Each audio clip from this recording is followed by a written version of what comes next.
Imagine a dog, trembling before its master, eyes downcast, tail tucked. It lives for scraps, grateful for any attention, even if it's a kick. Its world is small, defined by the boundaries set by others. It knows its place and dares not stray.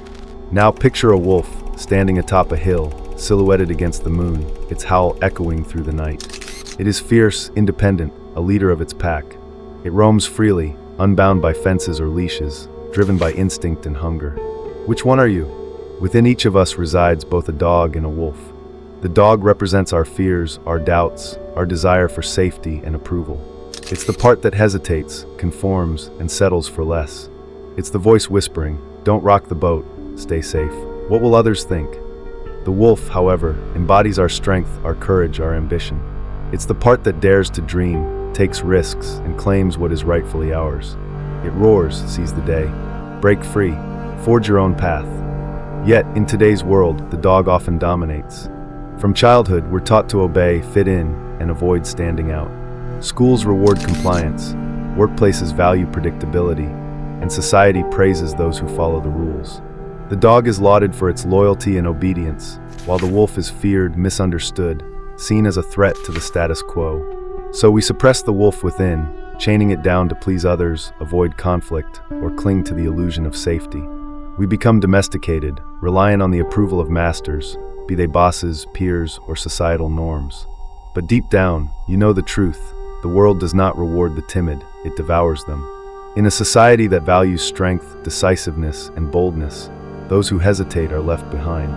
The dogs are trampled, while the wolves lead the pack. Consider John, a man of immense talent crippled by fear. He dreamed of being an artist, of sharing his vision with the world. But the thought of rejection, failure, or stepping outside his comfort zone paralyzed him. The dog within barked loudly. "It's too risky. You're not good enough. What if you fail?" So he took a safe job that paid the bills but suffocated his soul. Years turned into decades, and his canvases gathered dust in the attic. On his deathbed, he whispered to his children, "I wish I had tried. Don't make the same mistake." John's story is not unique. Countless people live lives of quiet desperation, their dreams deferred, their potential unfulfilled, all because they listened to the dog instead of the wolf.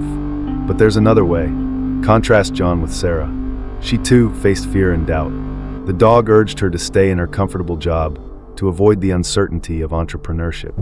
Yet, Sarah heard the wolf's howl. It told her to leap, trust her abilities, and embrace the challenge. She quit her job, started a business, and faced obstacles, setbacks, sleepless nights, moments of doubt. The dog begged her to return to safety, but she persevered, driven by the wolf's hunger for success.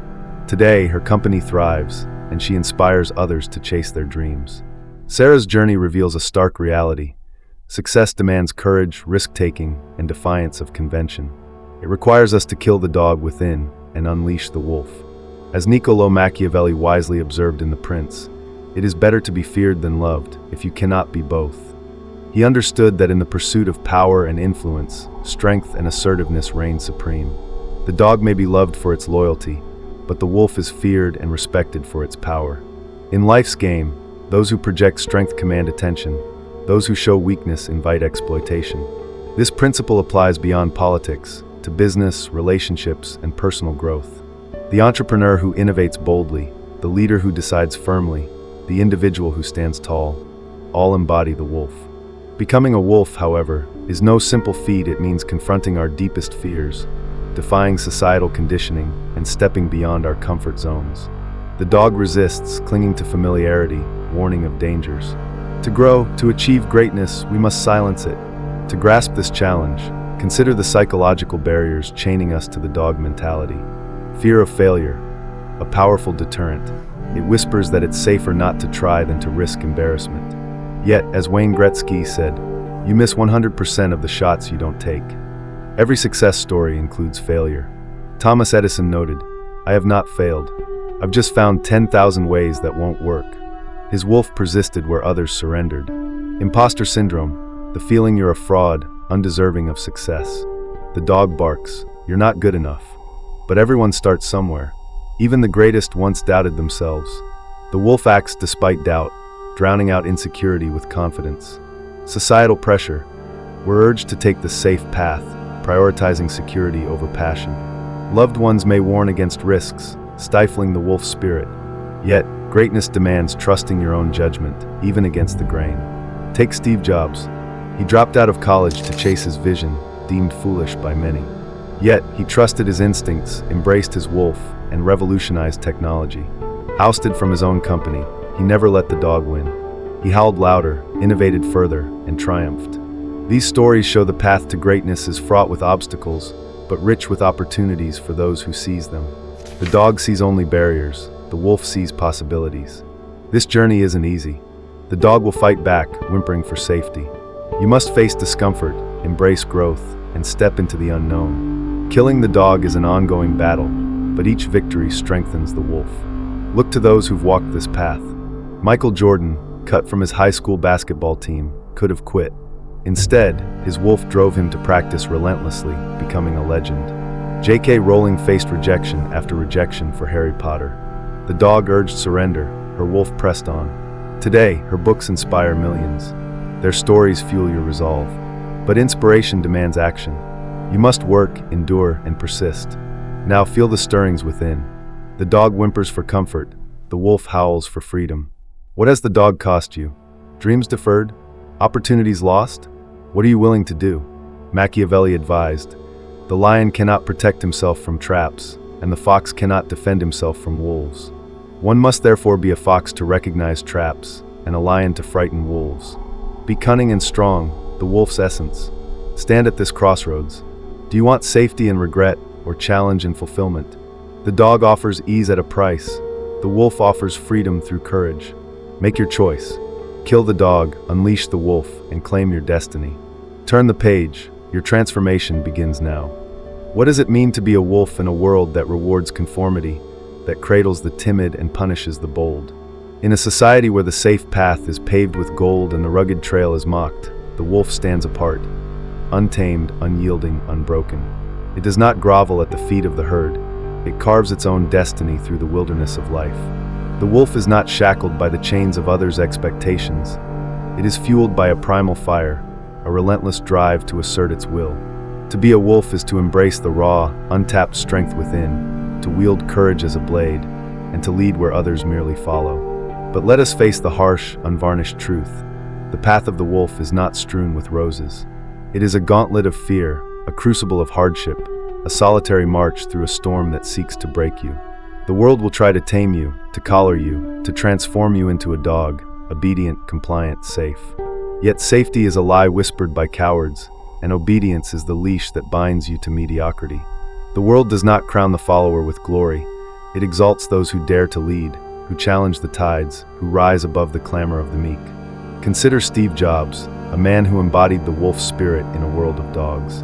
When he co-founded Apple, he did not bow to the tech industry's stale conventions. He saw beyond the horizon, dreaming of tools that others dismissed as fantasy, and he chased that vision with a ferocity that defied reason. Ousted from his own kingdom, he did not slink away in defeat. He forged new empires with Next and Pixar, bending the arc of innovation to his will. When he returned to Apple, he did not merely reclaim his throne, he redefined the world. Jobs feared neither failure nor ridicule. He took risks that others shrank from, leading with a conviction that burned brighter than the doubts around him. He was a wolf, howling against the silence of conformity. Niccolo Machiavelli, the master of power's brutal truths, once declared, "It is better to be feared than loved, if you cannot be both." The wolf does not beg for affection. It commands respect through its deeds. Leadership is not a gift bestowed by titles. It is a mantle earned by those who dare to wield it. It is not titles that honor men, Machiavelli reminds us, but men that honor titles. The wolf's authority springs from its character, its unyielding resolve, its refusal to bend beneath the weight of lesser wills. Close your eyes and feel it, the surge of standing tall, unshaken, the master of your fate. The wolf does not cower before the storm. It meets it with a glare, its heart thundering, its spirit unbroken. To embrace the wolf within is to ignite a fire in your soul, a blaze that drives you forward through the darkest nights, a power that whispers, "You are enough." It is the exhilaration of freedom, the thrill of defying the odds, the quiet roar of knowing you were born for more. Let us peel back the layers and uncover the traits that define the wolf, the qualities that set it apart from the whimpering dog. Independence is the bedrock of the wolf's existence. A wolf does not kneel, awaiting permission, it acts. It trusts its own instincts, its own mind, shouldering the weight of its choices without apology. This is not a rejection of wisdom or alliance, but a fierce belief in one's own compass, a refusal to let others steer the ship. Picture Galileo Galilei, a lone figure against the might of the church. The world clung to a comforting lie, that the earth stood still, the center of all things.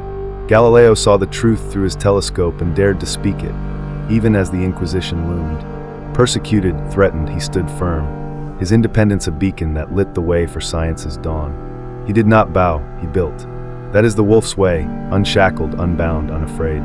Courage is the wolf's pulse, the rhythm that drives it through peril. It is not the absence of fear. Fear is a shadow that stalks us all, but the refusal to let it rule. The wolf stares into the jaws of danger, whether hunting prey twice its size or guarding its pack from invaders, and it does not flinch. Harriet Tubman knew this courage. Born into slavery's chains, she broke free, tasting liberty's air in the north. But she did not stop there. She returned again and again, risking capture, torture, death to guide others along the Underground Railroad. Each step south was a gamble with her life, yet her heart beat with a wolf's defiance. She led not for glory, but for freedom, proving that courage is the spark that turns a soul into a force. Strategy is the wolf's cunning, the sharp edge of its intellect. Wolves do not charge blindly into the fray. They stalk, they plan, they strike with precision. In the wild, they circle their quarry, reading the wind, the terrain, the moment, their minds as lethal as their fangs. Elon Musk wields this strategic brilliance. From PayPal's digital frontier to Tesla's electric revolution and SpaceX's cosmic ambition, he does not merely act, he anticipates. He sees the traps others miss, the opportunities they ignore, and he moves with a calculated daring that rewrites industries. Musk is no reckless gambler. He is a wolf, his mind a map of moves yet unplayed, his vision a hunt for the future. Leadership is the wolf's birthright, its voice in the chorus of existence. It does not demand obedience through fear alone, but through respect earned in the crucible of action. The alpha does not rule by force, it leads by example, its strength a beacon for the pack. Nelson Mandela answered this call. Imprisoned for 27 years under apartheid's iron fist, he emerged not with vengeance, but with a vision of unity. He could have sown division. Instead, he built a nation. His leadership was not loud or cruel. It was steady, compassionate, resolute. Mandela showed that the wolf can guide with a strength that heals, a power that inspires millions to follow not out of duty, but out of awe. Adaptability is the wolf's shield, its key to thriving where others falter. From icy tundras to shadowed forests, wolves bend to their surroundings, shifting tactics, enduring the unendurable. They do not cling to what was, they master what is. When the COVID-19 storm swept the globe, businesses faced a reckoning. Those who froze, clinging to old ways, crumbled. But the wolves, the ones who pivoted to remote work, who spun up online empires, who seized new markets, prospered. Adaptability is not surrender. It is conquest, the wolf's dance with change, turning chaos into triumph. These traits, independence, courage, strategy, leadership, adaptability, are the wolf's essence. They are not distant stars, gifts for the chosen few. They are seeds within us all, waiting for the will to grow them. The wolf is not a myth, it is a choice. Contrast this with the dog's fate. The dog finds solace in the familiar, a warm corner by the fire of conformity. But that comfort is a cage. The employee who never speaks, who nods while the world passes them by, grows old in regret. The artist who hides their canvas, fearing the critic's sting, buries their genius alive. These are the quiet tragedies of the dog mentality, lives half-lived, dreams half-dreamt. Henry David Thoreau saw it clearly. The mass of men lead lives of quiet desperation. It is the desperation of the leash, the collar, the kennel. Do not let it claim you. Pause now and look within. Where have you played the dog, shrinking from the fight, trailing the pack? And where have you glimpsed the wolf, taking the reins, standing tall, defying the pull of the ordinary? The wolf is not a stranger. It sleeps inside you, its breath warm, its eyes agleam, waiting for you to call its name. See it now, the wolf atop a jagged cliff, the wind ripping through its fur, its gaze piercing the dusk. It surveys its realm not with arrogance, but with readiness, ready to hunt, to lead, to live. That wolf is you. It has always been you. Will you let it rise? How do you forge a wolf from the timid heart of a dog? How do you silence the trembling voice of fear and summon the roar of courage? The wolf within you is not a gift bestowed by fate. It is a force you must sculpt, a fire you must kindle through deliberate, relentless effort. Becoming a wolf is not a single leap, but a series of disciplined steps, each one a defiance of comfort, each one a strike against the chains of doubt. The path is steep, the work is grueling, and the truth is unyielding. Strength is not born, it is built. You must train your mind, hone your will, and master the skills that awaken the wolf spirit. Ask yourself, are you ready to sweat for your freedom? Are you willing to face the mirror of your weaknesses and reshape what you see? The dog within will whimper, urging you to retreat, to choose ease over effort. It will tempt you with excuses, tomorrow, later, never. But the wolf demands action now, in this moment, because every second you delay is a victory for mediocrity. As Jim Rohn, the sage of personal growth, declared, discipline is the bridge between goals and accomplishment. Without discipline, your dreams are just whispers. With it, they become your reality. The brutal reality is this: transformation is pain. Growth is not a gentle breeze. It is a storm that tears away the old to make way for the new. The dog clings to familiarity, dreading the discomfort of change, but the wolf thrives in the crucible. To become the wolf, you must embrace the grind, the struggle, the moments when your body and mind scream for surrender. Only through this fire can you forge the traits of independence, courage, strategy, leadership, and adaptability that define the wolf's essence. This chapter is your guide to learning the skill of becoming a wolf. It is not enough to admire the wolf's strength. You must cultivate it, step by step, through practices that sharpen your mind and fortify your spirit. Below are the disciplines to master, each a weapon in your arsenal, each a blow to the dog within. Discipline 1. Cultivating self-awareness. The wolf knows itself. It understands its strengths, its weaknesses, its desires.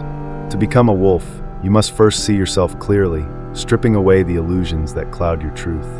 The dog hides from its flaws, fearing judgment. The wolf confronts them, using them as fuel for growth. Begin with reflection.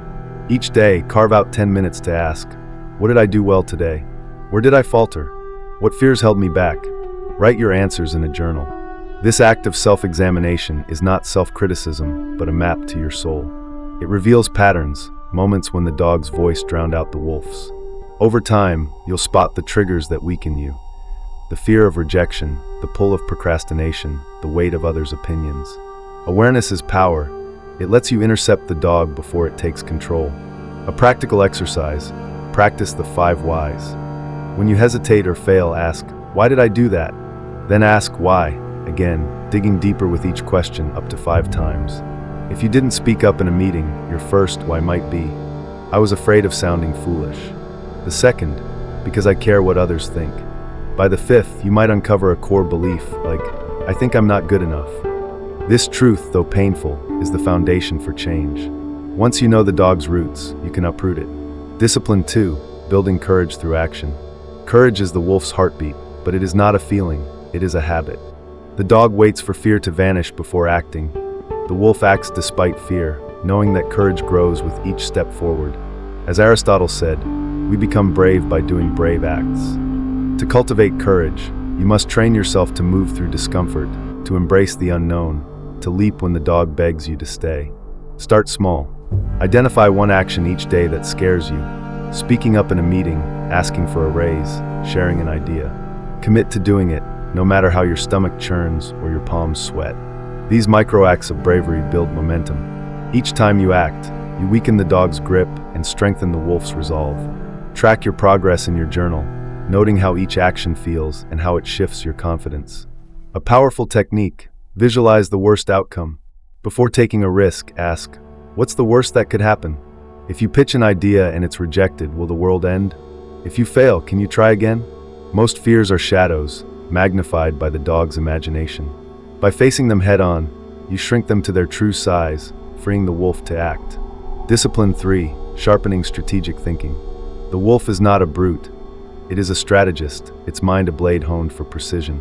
Strategic thinking means seeing the bigger picture, anticipating obstacles, and choosing paths that lead to victory. The dog reacts impulsively, chasing fleeting whims. The wolf plans, calculates, and strikes when the moment is right. To develop this skill, practice decision-making with intention. Before any major choice, whether it's a career move, conversation, or a goal, pause and map the terrain. Ask, what is my objective? What are the risks? What are the opportunities? Write down the pros and cons, then weigh them. This forces clarity, cutting through the dog's emotional fog. Over time, you'll train your mind to think 3 steps ahead, like a chess master plotting a checkmate. A daily exercise. Set one clear goal each morning, then break it into 3 actionable steps. For example, if your goal is to improve a skill, your steps might be: read 1 chapter of a relevant book, practice for 30 minutes, and seek feedback.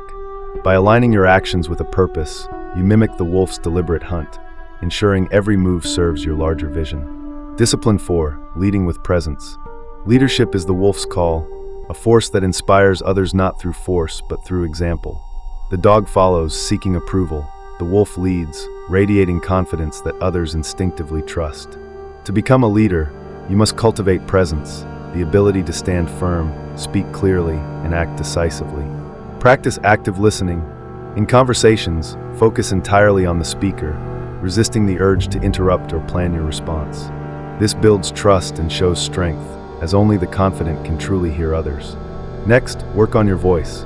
Record yourself speaking and note your tone, pace, and clarity. Are you hesitant, mumbling, or rushing?